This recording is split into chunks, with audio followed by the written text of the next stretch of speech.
Aggressive style of riding with the consistency usually reserved for seasoned veterans. Can Motacevich keep up the pace? Stay tuned and find out. Supercross is next on ESPN.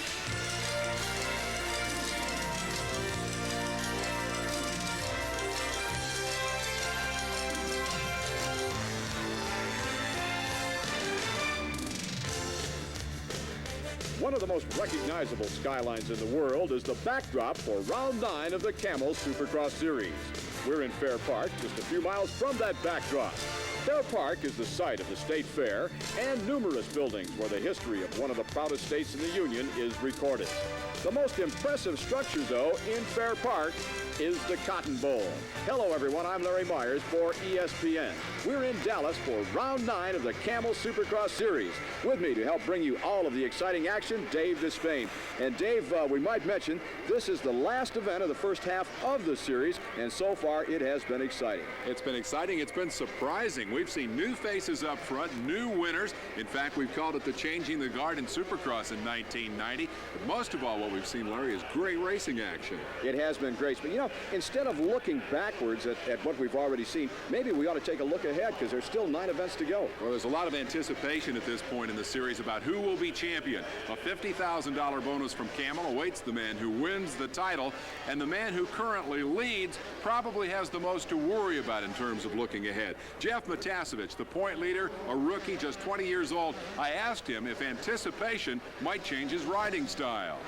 I'm not going to change my riding style a bit. The first 8 races I rode really aggressive, and that's what got me in the points lead right now. I think if I change, that'd be the biggest mistake for me. You know, I'm just going to go for the lead at every race, take every race by race. You know, if I did bad last week, I'm just going to forget about it and go on to next week. And I think that's what's going to take to win the championship. And if you start riding not as aggressive as you has been, sort of pulling back because you got the points lead, I think that's when you're going to run into problems, and that'd be the biggest mistake I could make. You know, for a rookie, Dave, he's not made that many mistakes. He really hasn't. He's been very, very consistent. He's won just one race, and that's a little frustrating to Motacevich. He says his biggest concern is that if he slows down, it'll break his rhythm. I think he also needs to worry about getting impatient. Second and third place finishes can win him this championship. He just doesn't like settling for second and third. Well, that's what got him on top of the heat. Let's go back 1 week ago and take a look at the Rose Bowl in Pasadena, where Motacevich got a second place. What is unusual about the start of this motorcycle race? I'll show you 2 things unusual here as the gate drops and they go blasting off to turn 1. That green Kawasaki, number 3, Jeff Ward, he hasn't had a hole shot in so long he can't remember the last one. The other thing unusual is these guys running off the first turn instead of through it. Dean Matson and Guy Cooper on the ground. When Ward got out front, he was gone. Ronnie Tishner became the guy that everybody had to race. Here's Motacevich, your series point leader, and he was among the first to come up and challenge Tishner along with his teammate, but Larry Ward's challenge ended up with him on his head. He got back up and back into contention before the night was out. And so everybody in turn came up and made their attack on the Florida youngster. There's the Matass attack as Motacevich gets by and takes the runner-up spot, and that essentially decided the 2 finish positions up front, but it certainly wasn't the last of the competition. Next man to move up and challenge Tishner is Jean-Michel Bayle, the French world champion, now living in the U.S. Looking to the outside here. Tough place to make the pass. A little bit of a bobble by Tishner, and that was all Bayle needed. He zapped underneath and said, "Monsieur, I am gone," to finish third in the feature here. Here is your leader, Jeff Ward. Again, the first time in a long time he'd had a hole shot. He led this race wire to wire, and we have not seen that all year. It's the first time in 1990 that anybody's been able to go from start to finish. Great night for the green guys as Motacevich comes home second and builds on his series championship point lead. That was last week. We'll be back with Dallas right after this. Welcome back. I'm Larry Myers. With me, Dave Despain. We're at the Cotton Bowl in Dallas, Texas for Round 9 of the Camel Supercross Series. Now, coming up, qualifying action and, of course, main events in the 125 and 250 class. But first, let's take a look at the track that we've built here in the Cotton Bowl. Take a look at the diagram first, Larry. It's a real Texas torture test here. Got more twist than a diamondback rattlesnake in it, not to mention the ups and downs. But to really appreciate this racetrack, you need to go around on the Scott Cycle Cam. Let's take a lap with Guy Cooper. Okay, here we go down the front straightaway. Got a couple little kicker bumps coming into the first-hand corner. and it's a right-hander up over a step-up jump. And when we get up over the step-up jump, there's 3 jumps which can be doubled or single doubled, and then we come into a long set of whoops. They're pretty fast because you have to get set up for the triple jump that you see now, and that can be doubled or tripled. And then we come into a series of jumps that can be doubled their way through. The last 2 seems to save the most time. We have a hairpin coming into the roughest set of whoops. They're pretty tough, real steep, and not all the riders are making it through in practice. And we go under the bridge, a left, and then back to a right, and you set up for a double jump. And then we go into 3 more jumps, which can be doubled and then singled, or singled and doubled. A hairpin right, and we have a double, and then a step-up jump. And we get ready for the finish line, which is really steep. And then 4 small jumps, and a right-hander with hooks back onto the start line, and that's 1 lap. Now, if I understand this right, all the rider has to do is nail all of the jumps, ride through the berms with style and speed and grace, and be fearless over the whoop-de-doos, and he's going to have it made. Add that and watch out for the other 19 guys who are all doing exactly the same thing. I'll tell you what, let's take a look at how those other 19 guys and Guy Cooper qualify for the main event. Going to go through the heat races first. We'll line up a field of 60 riders. Races, of course, taking place earlier today. This is heat race number 1. The French rider, as you earlier commented, Dave, now living in California, Redondo Beach, Jean-Michel Bayle, 2 times a world champion, took the lead in heat race number 1, and he looked to make a mark right away. Wanted to show the competition that he was number 1 on this particular night, and he did just that from the drop of the gate. Behind him, Guy Cooper was giving it his all. Cooper from Oklahoma, rider number 4 aboard a Suzuki.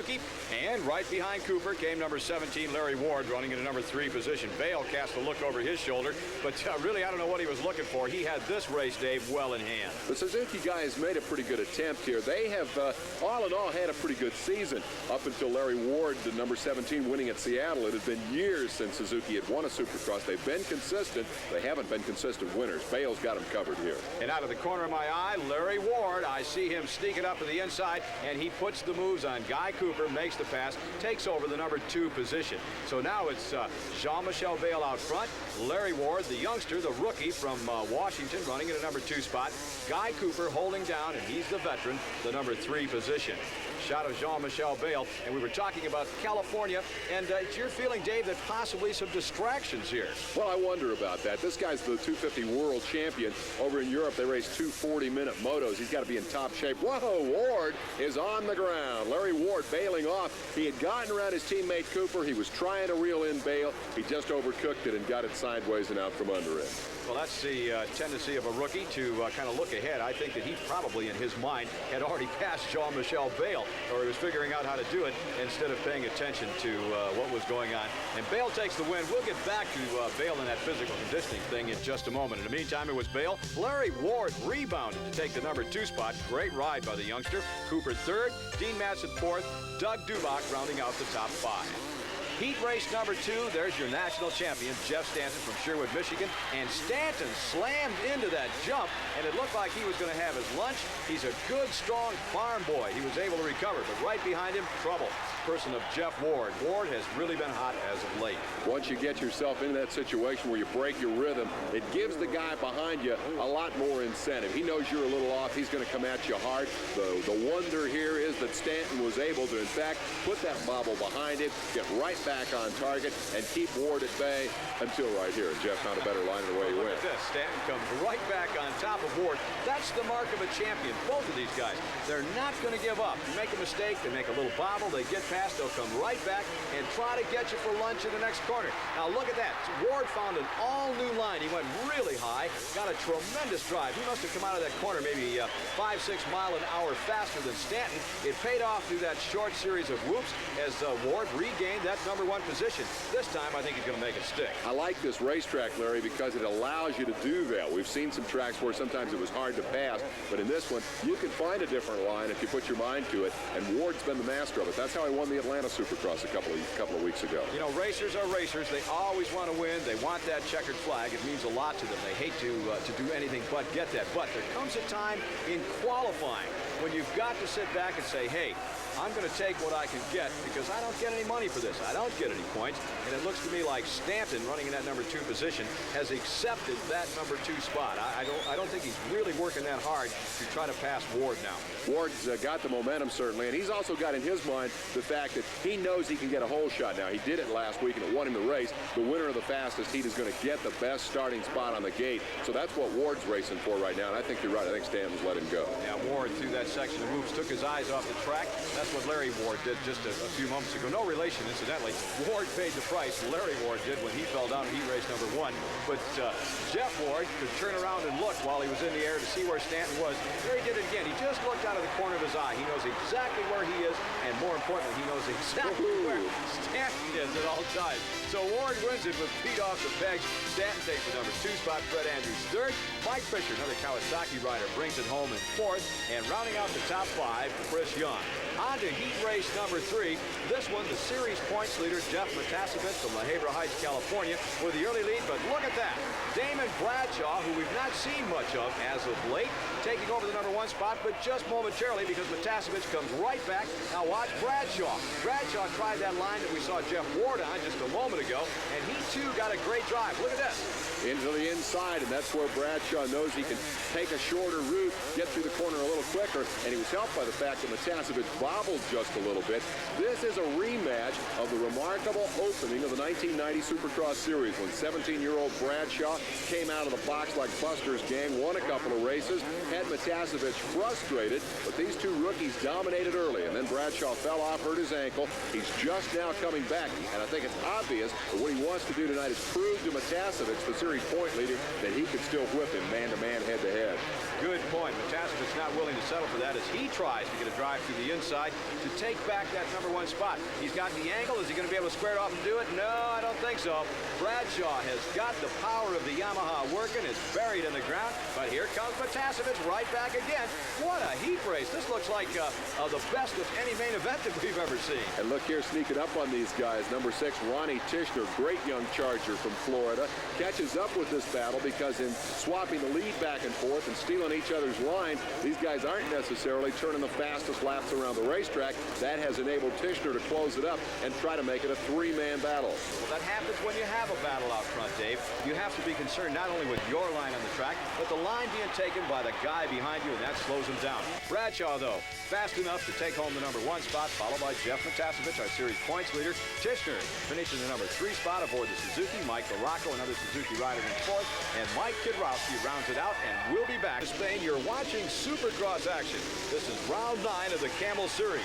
We've gone through 3 heat races. This is semi-final number 1, and only 2 riders out of this pack will make it into that main event. And there is 1 rider, Dave, that definitely will not make it. He just come unglued heading into that first corner, got tangled up with a whole bunch of feet. Let's take another look. Whisperin' Smith let the front wheel get a little bit too high here. When the wheel got high, the seat got out from under him, and he did the wise thing there and bailed out. Whisperin's going to have to go to the back of the pack. Do you suppose as they were going through that corner, he was going, hey, get out of my way, and he should have been hollering. Todd DeHoop, number 25, runs away with this one. Behind him, Ray Somo. The rider chasing Somo, number 53, that red Honda, that belongs to Jason Upshaw, but Upshaw's charge is going to come up short in semifinal number 1. And for those riders that do not make it out of this semifinal, they have to go through that last chance qualifier. And Dave, that's a rough way to go. Well, it certainly takes the energy out of you. It's a lot of laps to run, but by the same token, the advantage is you know more about the racetrack by the time that checkered flag falls. Well, we'll see what Whisperin' Smith learned when his time comes around. DeHoop wins it. Ray Somo finishes 2nd, as we already told you. Jason Upshaw 3rd, Chris Palmer 4th, and Hodges finishes 5th. But again, the final 3 positions not making it into that main event. Semi number 2, and the rules are the same. Only 2 riders qualify for the main. Mike Stallman ran away with this one, number 62 aboard the green Kawasaki. Finishing behind him out of camera range, he was way back, was Keith Bowen. Important thing, though, is Bowen and Stallman will make it into the main. Dennis Hawthorne was 3rd, Brian Manley 4th, and Bachman finishing in a number 5 position. And here we go with the last chance qualifier. It's what the name implies, as you earlier pointed out. 1 rider and 1 rider only will make it into the main. We had a quick shot there of Dennis Hawthorne, number 32. He is the leader in this one. And this is the battle for second. Cliff Palmer has it for the moment. Jason Upshaw wants it in the worst way. This guy has exactly what he needs right now. That's a trip to the main event. Battle for second is spectacular, but it doesn't count for much unless they can catch up with the leader. Well, either catch up or pray for some kind of mistake on Hawthorne's part. Should Hawthorne slip down, then one of those two riders would be in position to take over that #1 spot, and of course that's what they're fighting about. If you don't make it out of here, you go home broke. The pressure is really on. Well, Dennis, Hawthorne is the hometown favorite, so if he does go home broke, at least he doesn't have far to go. But I don't think that's what he has in mind. He's got this one won for the hometown fans. He's going to go to the main event to try to get at least enough for a bus ticket. And I think that makes all the Dallas fans happy. Hawthorne wins it. Upshaw finishes second, no avail. Palmer third, Bachman fourth, and Hodges rounding out the top 5. And they're going home empty-handed, and we'll be back right after this. Welcome back. I'm Larry Myers. With me, Dave Despain. We're in Dallas, Texas at the Cotton Bowl. It's round 9 of the Camel Supercross Series. Now, we've gone through qualifying for the 125 and 250 classes, and those main events will be coming up very shortly. But first, let's take a look at a group of amateurs that were out here racing earlier. Dave, are looking forward to competition in this class, the 125. Now, we've not talked much about them. They're divided into 2 divisions, East and West. This is a meeting of both. Now, in the Eastern standings, Mike Jones is the leader. Jeremy Buell and Denny Stevenson tied for the #2 spot. Barry Karsten is 4th in the standings, along with Grayson Goodman, who is 5th. Western standings look like this. Ty Davis out front, Jeremy McGrath in 2nd, Mike Craig 3rd, Buddy Antonez is 4th, and Jeff Emig is in the #5 spot. Now, we have a meeting here between East and West. Only one first place, however. First place points paid only to the guy that wins it. But you do get points for both East and West competition. It should be a good one. Larry, did you say Goodman or Goodman? This is Grayson Goodman, who gets a whole shot right here and jumps out in front of this combined East and West regional battle. Unfortunately, in the back of the pack, bad luck here for Chad Peterson and Phil Lawrence. Lawrence, #91, getting up. They're both okay, but unfortunately won't have a shot at winning this one. Up front, Goodman trying to set the pace. He's a Texas boy, but he's got an army behind him. Right behind him, as a matter of fact, aboard that Kawasaki #90. That's Kyle Lewis. Now, Kyle Lewis has been kind of up and down in this series. He shows flashes of being great. Next time you see him, he's kind of running mid-pack, as Grayson Goodman is done the same thing. They're both a couple of young riders, but that's what this 125 class is all about. It gives them a chance to compete against riders of likability and similar equipment, and to find out whether or not, Dave, they're up to the pressures holding on out in front, for example. And, Larry, add to that pressure the fact you get 30, 40, 50,000 fans in these stadiums. All the eyes of Texas, in this case, on Grayson Goodman, because he's from Plano. He's the hometown favorite. Add the pressure of Kyle Lewis trying to put the move on him along the outside here, and you definitely have your hands full when you're leading one of these 125 mains. And right behind Kyle Lewis comes Jeremy McGrath. Now, McGrath is a former winner. I shouldn't say former. He has won one of the races in the series leading up to this event. So he's a winner this year. Oh, look at that. Michael Craig on the Kawasaki slammed into Mike Jones. Almost like, whoa! And if that's not enough, Jones gets it again. This time, he's not able to keep it upright. Jones just minding his own business. Out for a Sunday afternoon ride. You know, he's trying to pick up some points, and bang! Dave, let's go back and take another look at that sequence. Well, it's just the way you called it, Larry. He didn't have a shot at it. First, Craig came diving to the inside, took the line away, and that knocked Jones offline. Denny Stevenson sees the opening and figures, I'll go through too. And if I hit him, what the heck, he's used to it by now. Boy, you know, that's a lesson in pinball. Unfortunately, he was the ball. Back to the leaders. It's number 70 from Plano, Texas. Hometown favorite, and the crowd is really behind this young man. Grayson Goodman. This is the first, to my knowledge, Supercross that he's ever led. He's being put every bit of the way by Kyle Lewis. Here's the battle for the #4 position. Number 43, Michael Craig. Right behind him, Denny Stevenson. Back to the leaders, and Goodman is riding remarkably. Oh, would you look at that? Kyle Lewis, classic endo, worth another look. He was trying to take the outside line. What happened there is the rear wheel caught the last of the whoop-de-doos, and it kicked the back end up. He was on his nose before he could do anything about it. He's got the banners tied up in the wheel. He'll be stopped for a while. Well, a little earlier, we talked about concentration when we saw Larry Ward in his heat race go down, and I think this was a different kind of spill. He certainly was concentrating, but it was a matter of trying new lines. He was looking for a new way around that corner, a faster way around that corner, as he was intent on passing this man, Grayson Goodman from Plano, Texas, aboard the Honda number 70, who is out front. Well, that makes this battle then for the number 3 position. Michael Craig in third. Fourth is still Denny Stevenson. The two of them have been going at it since the outset of this one. Been a good battle all the way, and now the pressure on Goodman seems to have relieved a little bit. We talked about having all the home folks on his side. Now they're ready to cheer him home to a runaway victory if he can just keep the thing on 2 wheels. And the focus of attention becomes that battle for third spot. Goodman, for the moment, appears to have things all his way. He's smooth, he's well in control, and McGrath, as you can see, is quite a ways back. Well, what Grayson Goodman, number 70, aboard that red Honda, out in front has to remember is there are several laps to go in this one.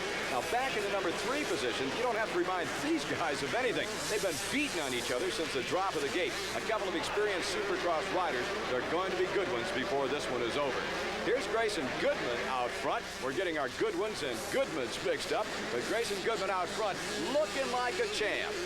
He's home free from here, Larry, if he can just keep that thing on 2 wheels. The real focus in this one has become this battle for second, third, and fourth. For the moment, that second spot is the property of McGrath, but he's getting a lot of heat now from Stevenson and from the number 43, Michael Craig. Ooh, and Craig takes a terrible shot to the chin, and that doesn't seem to faze him as he's coming right back at the second-place man, McGrath. I can't believe, Craig may be suffering a little bit. There goes Stevenson by, and a second mistake by the number 43. I want to go back and take another look at that series of whoop-de-doos. Watch what happens to number 43, Michael Craig. Whack right on the chin. He keeps on trucking. He seems to be okay, although he's fallen to 4. Oh, back to live action, Dave. And Grayson Goodman has fallen. Our leader has fallen. We talked about that several times during the course of this event. Lose your concentration. He had no one around him. He was all alone out front, and bang, he was down on the track. He just saw that huge lead disappear. Man, you know what's going through his mind right now? Is he going to try to get back up and go for it? Does it deflate you? Oh, what a tragedy for this young man. Tough night for the Lone Star State. He's a Plano rider, but what it's left is a great battle for the lead and the win here as number 27 Stevenson tries to close in on Jeremy McGrath, and Michael Craig, still seeing stars, tries to hang on from third. This is good competition. It's now for the win. All 3 of these riders this year have tasted the champagne of victory, so we've got plenty of experience running up front. I don't think we're looking at loss of concentration. I think we're looking now at riding ability. Which way are the brakes going from here on out? Right now it's Jeremy McGrath with the lead. Running into number 2 position, Denny Stevenson aboard the Suzuki, and right behind him, the second Kawasaki. That one belonging to Michael Craig, number 43. Look at Stevenson studying the lines, and would you look at McGrath? He's all over that track. Stevenson's got a lot to study here. There's no place. Now there's McGrath looking over to see Stevenson come. That is concentration, Larry. He needs to be watching where he's going. He's watching Stevenson instead, and Denny takes the lead away from him. What happened in that section of whoops when he did that, Dave, was his front end just started to wander. He shot off to the left, and that left the hole open for Stevenson. And Stevenson is not prone to making that kind of mistake. I'm surprised, actually, that McGrath did it. So it's Jeremy McGrath now holding down a number 2 spot. But right now, he's got all he can handle with Mike Craig. Look at this. Craig is just pounding on his rear wheel. Craig has definitely come back strong. I thought he should have been knocked out. Here he goes. Michael Craig now trying to get that drive. Look at this. Craig drives around the outside. Outstanding. Well, I'll tell you what, this kid is something. He's tough. He is ranked in the Western Division 3rd, and he's had a couple of misfortunes. He's won a couple of races. He's got the potential to win this one. He could catch Stevenson. Well, this is the kind of action that we've come to expect from this 125 class. It's been outstanding all year long. Denny Stevenson leads it. Craig is second, and we'll be back right after this one. Welcome back. And to those of you that have just joined us, I'm Larry Myers. With me, Dave Despain. We're in Dallas, Texas at the Cotton Bowl. This is round 9 of the Camel Supercross Series, the 125cc main event. It has been a good one. There's your leader, number 27 aboard the Suzuki. That's Denny Stevenson. Their second place, Michael Craig, number 43. The action in this one, Dave, has been stupendous since the drop of the gate. No other way to describe it. Well, it sure bodes well for the future of this American Motorcyclist Association Supercross campaign, because last year it was the Mataseviches and the Bradshaws doing this in the 125 class. Now they're the big heroes. These are the stars of the future. Stevenson having it his way here for the moment as he leads those Kawasaki kids, and he's using the lap traffic very effectively. Here you see number 90, one of those lappers now. That is Kyle Lewis, who crashed so spectacularly, about to go a lap down. Here is Michael Craig continuing to charge. Here you saw him have trouble with one of those lapper guys a minute ago. As we said earlier, we talked about East and West, Dave. Now, Denny Stevenson is riding on the East Coast. Michael Craig is riding on the West Coast. So if Craig takes that second place, he's not going to lose any points at all to anyone in his division. And as a matter of fact, he's going to put a couple more points between himself and those behind him, and he'll gain on those leading the class. Denny Stevenson is in a similar situation. He's ranked number 3 in the East with Mike Jones, the rider we saw crash. He's the guy that was used as a pinball earlier, leading the series. Jeremy Buell is running in the number 2 position. Both of those riders now are way behind him. So Stevenson is going to pick up a lot of points. In fact, he could take over the number 1 spot in this Eastern Division. Got a glimpse of the number 90, Kyle Lewis, who crashed a few minutes ago. Stevenson has been trying to lap him for a couple of laps. As the white flag comes out, 1 to go, he's not going to get the job done, I don't think. But again, Stevenson's concern right here is points. He doesn't care who he laps, and he looks like he's en route to his second win of the season. I think so. He slowed the pace slightly. I'm not at all sure that he wants to take a chance even going around Kyle Lewis or anyone else for that matter. He's standing up on the pegs and just kind of controlling the bike and not really gassing it, giving it its all through the whoop sections. He's just being very, very methodical, very particular about where he puts the wheel and those that are around him. He's on the last lap. He wants that win and wants it bad. Exactly the kind of kid the factories look for. He's a tall, lanky kid with a spectacular riding style. He's good looking, got a lot of personality, and he's young. He's got a lot of years ahead when he can really be a big star. And most importantly, he thinks when he's on the racetrack.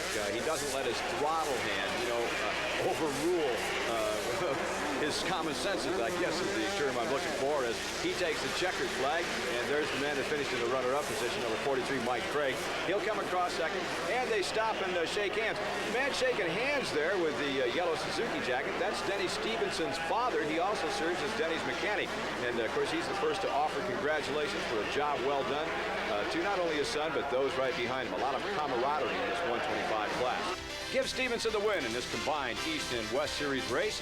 Craig finishes second, Jeremy McGrath third, Ty Davis fourth, Jimmy Button fifth. Let's go to winner's circle and hear from Denny.